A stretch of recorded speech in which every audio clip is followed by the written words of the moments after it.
تو جدو اللہ محبت پائے تو کوئی کالے منہ والا کہے کہ کیوں کر دیو پیار، تو کبھی نہیں کرنا چاہیے تو نہیں جانا چاہیے، تو لکھ کہندہ رہے سنی کدی بعد آندہ ہی نہیں۔ نگاہ ولی میں وہ تاثیر دیکھی، بدلتی ہزاروں کی تقدیر دیکھی۔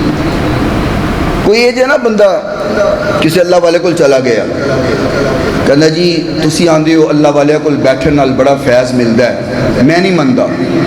کئی ہوں نہیں میں نہ مانوں، تسی انہوں نے جنیاں مرضی دلیلہ دو کہنے اسی نہیں مندے، میں نہ مانوں میں نہ مانوں۔ کہنا جی میں نہیں مندا کہ اللہ والے کو جان نال کوئی فائدہ ہوتا ہے۔ فرمایا اچھا چل بہ جائے تھے، اپنے خادم نو بلایا، فرمایا پکھے نال ہوا دے، انہیں پکھی چلنی شروع کی تھی، ہوا آن لگ گئی۔ فرمایا تینوں ہوا آ رہی ہے؟ کہندا جی آ رہی ہے۔ خادم ہوا تینوں دے رہا ہے؟ اجی نہیں ہوتے تہانوں دے رہا ہے۔ فرمایا جی خادم ہوا مینوں دے وے تے تینوں نال بیٹھیاں آندی ہے، جے اللہ رحمتاں دا نزول کرے تے نال بیٹھیاں نو کچھ نہ لبے گا۔ یہ پہلے گل سمجھنا سر جی مشکل سی، ایک کرونا نے سانوں سمجھا دیتی ہے آسان کر کے۔ کرونا سمجھ آ گئی ہے گل، ڈاکٹروں نے ہاں لاگے نہ جانا، 6 فٹ دور رہنا۔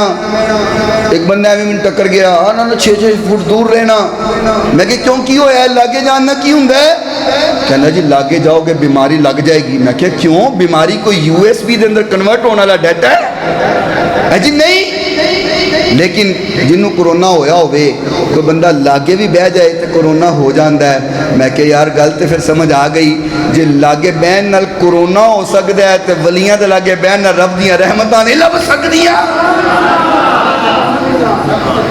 یہ تو گل سانوں کرونا نے آسان کر کے سمجھا دیتی ہے کہ جب بیماری انج کنورٹ ہو سکتی ہے نا تو فیض بھی کنورٹ ہو سکتا ہے۔ کیوں جی ہوتا ہے کہ نہیں؟ اور میں نے تو دیکھا ہے کہ بندہ اللہ والوں کے پاس بیٹھ جائے اور اللہ کے پیاروں کے پاس بیٹھ جائے تو آہستہ آہستہ مزاج خود ہی بدلنا شروع ہو جاتا ہے۔ اسا نیکا دی صحبت چو راز پایا کہ بندے نے بندے نو بندہ بنایا۔